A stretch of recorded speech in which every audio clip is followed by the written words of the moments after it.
Okay, so it's Mike Ladano from Grab a Stack of Rock, and I'm so thrilled to be on the 1002nd album.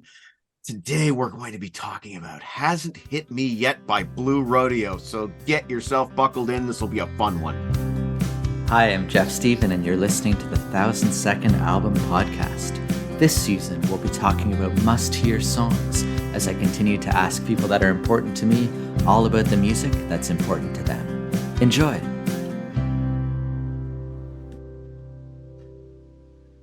Please welcome LeBrain Mike Ladano. Thank you, sir. Always nice to chat with you, too. And it's particularly a pleasure today, too, because we're talking about an all-timer of a tune for me. The artist is Blue Rodeo, and the tune is Hasn't Hit Me Yet. And my first question for you would be about your beginning, your backstory with Blue Rodeo. Where did it all start for you? Blue Rodeo origins, so to speak. I think, if I recall... Now, here's an interesting side subject. I think a lot of people get music from their older siblings frequently. You hear that story a lot, but in this case, it came from my younger sibling, my sister Catherine, who's 4 years younger than me. And she had different tastes than I did, obviously, but she was always very, very advanced. She had like a natural instinct for musicianship and quality in music at that young age. I would have been... Let's see, the year would have been 1988. So I would have been 16. It would have made her 12. She was getting into Blue Rodeo. We saw them on the Juno Awards. Probably it was Diamond Mine, I'm thinking. But I remember we were just really impressed by this band. Much Music were playing the videos a lot. Diamond Mine was getting played a lot. And that's a jam. That song is a jam. But they had other kinds of songs too. They had Try for the more ballady crowd. They had two lead singers. That's always a thing that caught my eyes. Two lead singers. You know, I'm a Kiss fan. I love, and Sloan too. So I don't know, something about this band I was drawn to as well through my sister's initial attention. She got Diamond Mine. She got Outskirts on cassette. And later on came Casino. And we saw them on that tour, on the Casino tour. They played in Kitchener at a place called the COE, the Central Ontario Exhibition. We saw them with a band called Strange Days. And I don't know if you've heard of Strange Days, but they were a little bit of a local sensation. Anyway, we saw Blue Rodeo. There was stage diving at a Blue Rodeo concert on the Casino tour. I couldn't believe it. And we met the band after the show. We met Jim, we met Greg, we met Basil. Those were the three guys that we met. And they signed our stuff. I still have their autographs. Funny side story is I accidentally, when I gave my first Blue Rodeo CDs away, when I got their box set, I mailed them off to our mutual friend, Aaron. I left the autographs inside my copy of Casino. He mailed them back to me. I have them again, but I keep autographs and ticket stubs with the associated CD from that tour. And I do have the box set. So I donated my initial CDs to Aaron. Anyway, long story short, I've bought this album a couple of times. I'm a big fan. They're a very musical band. And we'll get into all of that stuff. But that's my Blue Rodeo origins. And we have much to be grateful to our siblings for. And I'm very pleased that a 12-year-old Dr. Ladano was already discovering great music. And what an introduction to the group with stage diving at a late 80s, early 90s show. Love it. For me, my origin, you mentioned Diamond Mine getting airtime on Much Music. I was a little bit later to join the fun, but it would have been on the Coca-Cola Countdown a couple of years later when Lost Together came out. And that was again, once I see that, all right, I'm in, sold, and the next 3 decades have been enjoying ever since. You said, so the album 5 Days in July, from whence it came, you've bought it a few times. And with the song itself, Hasn't Hit Me Yet, are there any particular standout parts of the track itself? There are so many. The entire track is a standout. The start of the song, there's these kind of just a delicate chime of acoustic guitars and a mandolin, and that's Jim playing the mandolin. And there's just something really nice and delicate about that. It's a very bright guitar part. It feels like an intro. It feels like there's more coming. And Basil Donovan starts coming in with the bass, and the slide guitar starts coming in. And then I hear Jim Cuddy and Greg Keeler sing. And their harmonies, the way they blend, you can name pairs of singers. You have the upper echelon, Simon and Garfunkel and so on. Blue Rodeo have a very special blend of those two voices. And a lot of that to me is Jim. In this song, it's Greg singing lead, but Jim is hitting these high complementary notes. And incidentally, if you ever see them live or hear a live version of that song, Jim's voice is comes out way, way more. It's kind of mixed a little bit lower in the studio version that most people are familiar with, but when they sing it live, you can really hear him. And then you get to Basil Donovan, who is, in my opinion, one of the greatest bass players that our country has ever produced, and is world class for that matter. I wrote down the word that his bass dances. And I like that description. His fingers are moving all over the fretboard. They're playing these very interesting counter melodies. And it's almost like he's playing a song unto itself. You could almost strip away the lead instruments and have the bass mixed high and carrying this interesting melody. And that's another highlight. There are many ways to listen to this song. I recommended spinning it a couple of times and listening for different things. I think you wanted to get into the lyrics a little bit later, so I'll leave that discussion for later, but that they're also special. And I think at this point, I also want to promote the 1994 Juno Awards live version that you can get on my channel. Grab a stack of rock, folks. I happen to have this on a VHS tape and I uploaded it. It is a wonderful live performance. I watched it again this morning. And again, you can watch Basil Donovan and you can watch his fingers move, but you can hear more of that Jim high note. It's performed a little bit slower at the beginning before it kind of picks up. And the drummer, Glenn Milcham, he's playing with brushes. And I didn't necessarily pick up on that on the studio version. But when I watched the video, I could clearly see, the big fat ends of the brushes that he's playing with. And incidentally, I also watched the music video this morning as well. Glenn Milcham has long flowing locks in the music video. And then in the Juno Awards performance a few months later, or maybe a year later, he is shorn completely like I am today. Very short haircut. I thought that was funny.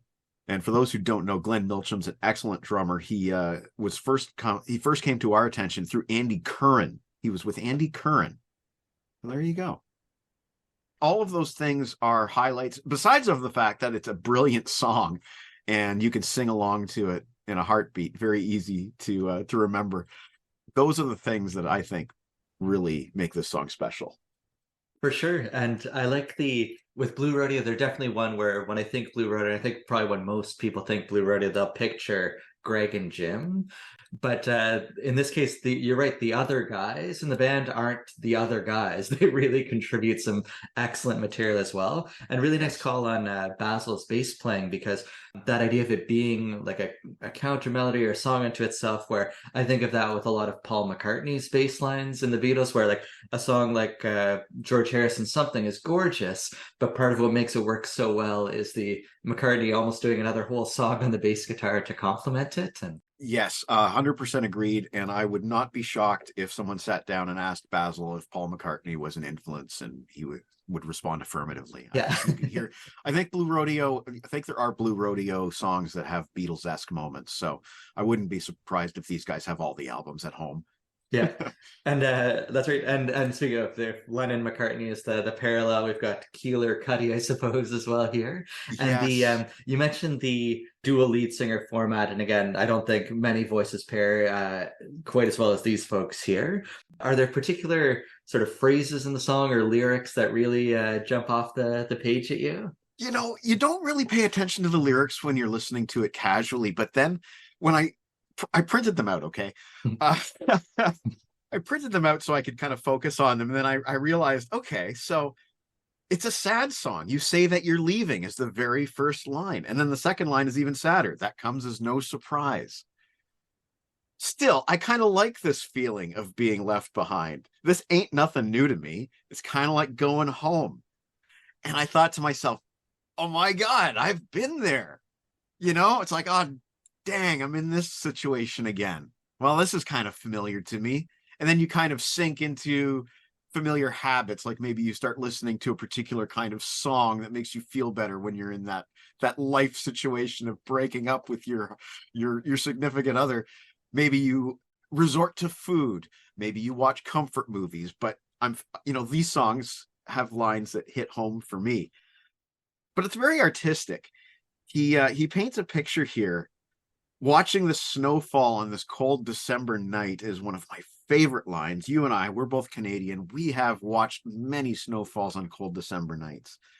Standing transfixed by the streetlight, as the snowflakes are coming and making those interesting shapes. We can all relate to this song, you and I, we Canadians. And then there's a direct reference to Lake Ontario here as well. On page 2 of my notes. And out in the middle of Lake Ontario, the same snow is falling on the deep, silent water, the great dark wonder into the waves of my heart. So to me, Greg here, he's suffering. At first, he's feeling kind of like the warm, familiar sting of the situation he's in. But then he realizes he's feeling quite cold. And, it's not immediately obvious. And that's also only my interpretation. Who knows what the artist really intends, of course. And that's the beauty of the song. The beauty of the song is that I'm getting this interpretation from it that may or may not be what Greg intends. And it meant something to me. And on the other hand, you can just listen to the song and sing along to it, because it's very easy to sing along to, hey, hey, it hasn't hit me yet.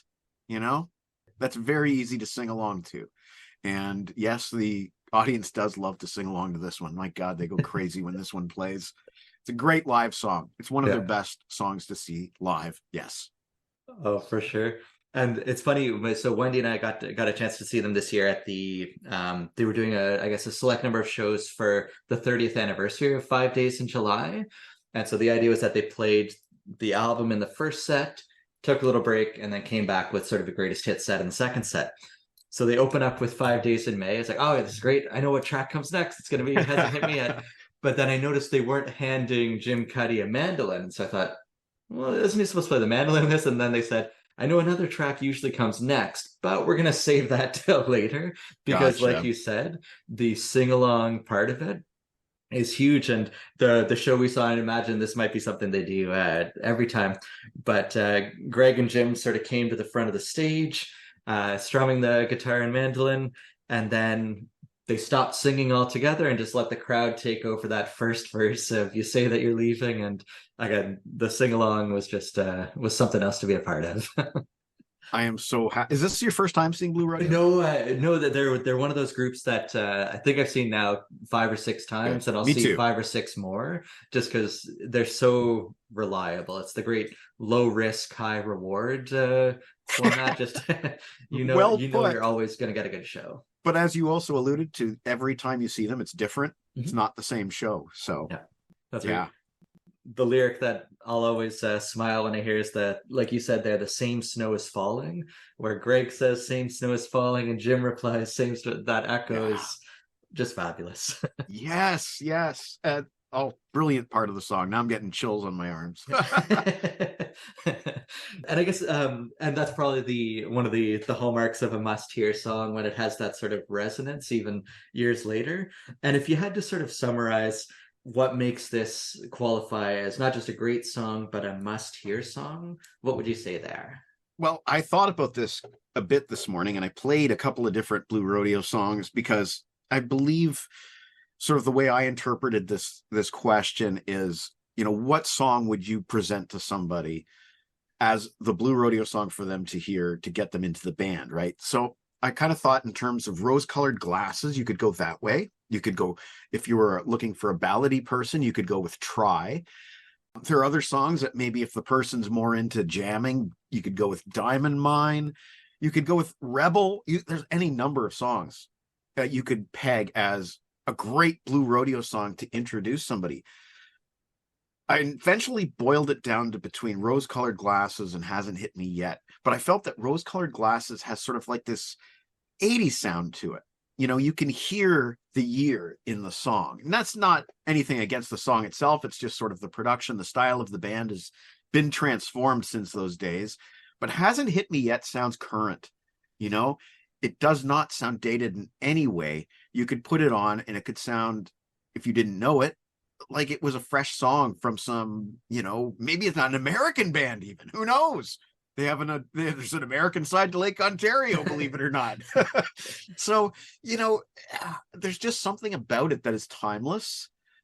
it's also instantaneous. Like, you will remember that melody after you hear the song, where might not necessarily say that about a tune like Diamond Mine.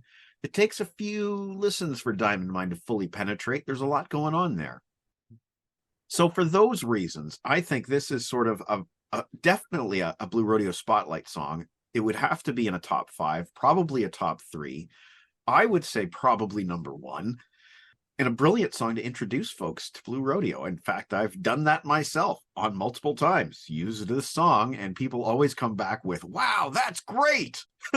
Yeah, for sure. I'm glad you mentioned that too, because being timely is good too. Like, sounding of your era definitely has its time and place. And this one takes me back to, I think it was released in October '93, which for your wonderful spouse Jen and I was a very wonderful time too, because the Jays were winning the World Series, the Leafs were starting in a 10-game winning streak to start the year, and Blue Rodeo comes out with this album. So October '93 has a special place for me. And but for me, Jeff, for me, on a personal note, to go with your Leafs and sports references, Star Trek: The Next Generation was going into its 7th and final season. It's so memorable for many reasons. All of us. But at the same time, it doesn't get confined to that period, because like you said, with the mandolin and just its general timeless themes and melody, it could work in any era. And 30 years from now, I hope I'm still listening to it and enjoying it. I'm sure I will be, and people will still be discovering it, and it sounds great. And the other thing I find with, I think it was one of the guys from Soul Asylum that I first heard define a great song as something that works with just vocals and an acoustic guitar. And this is one of those songs that I think will hopefully, even though it's referencing December, it'll work at summer campfires, at cottages, with just acoustic guitar and people singing along, and it just holds up on its own. I think it would. Yeah, and we were talking about the Arkells earlier too, and they've got that great Kiss Cam lyric of "the campfire won't last forever, but as long as Blue Rodeo keeps putting out tunes like Rose-Colored Glasses or Try or Lost Together or this one, the campfire can go for a little while at least." And they do keep putting out new albums, and there's quality stuff on all of them. Absolutely. Well, a huge thank you, Mike, for coming today, and until the next time. Until the next time, thank you, Jeff. I appreciate it. Cheers. Cheers. This has been the 1000-Second Album Podcast. Thanks for sharing some of your time, energy, and attention with us today. Take care.